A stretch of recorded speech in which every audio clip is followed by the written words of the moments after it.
दियो तो के तो मरद ना माथा में हम 170 रुपए ले आवे ना मरद के जब भाईला आ तो मजबूत बनाए और अभी तो रुको क्लाइमैक्स अभी बाकी गाइस આપણે હવાર માં હેડી આવું अच्छा ठीक है समझ गया તો હેલો ગાઈસ આપણે આ વર્લ્ડ કપ આવી ગયા શોપ માં અને આપણા કાકા શોપ વાળા तो उससे मेरा क्या फायदा और अभी तो रुको તો લે ભાઈ આપડા તો વાળ કપાન ચાલુ થઈ ગયા હવે કપાઈ ધીરે ધીરે ગાઈસ આપડા વાળ કપાઈ ગયા અને સીધું ભાઈ વાળ સેટ કરાવું થોડા પાછળના આઈ રે ભાઈ આપણે સીધું ભાઈ તો ગાઈસ આજે વાળ કપાઈ દીધા આજે કેવા લાગો તો કહેજો કમેન્ટ કરીને તારે ભાઈ આપણો હીરો વિલ્લન અને હીરો બેથી બે બંકો એક જ છે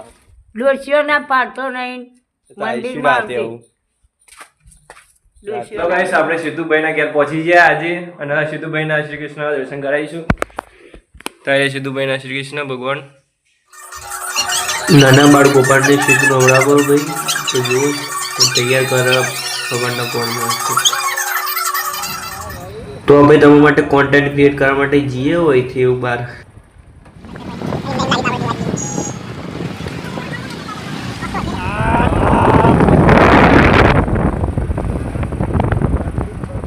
ગલી આ મંદિર પહોંચી ગયા ભાઈ અમે તો ગાઈસ આપણે આજના વ્લોગમાં આવી જાય આપણા ફુલેશ્વરીમાં મંદિરે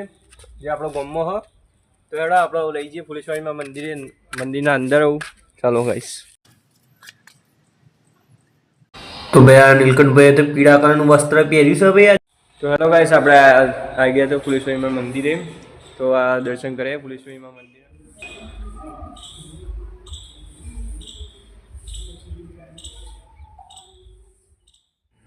એટલે બાપુ મંદિરમાં જઈને ચોલ્લો કરાવ્યો કે રહીએ તો એવું જ ના થાય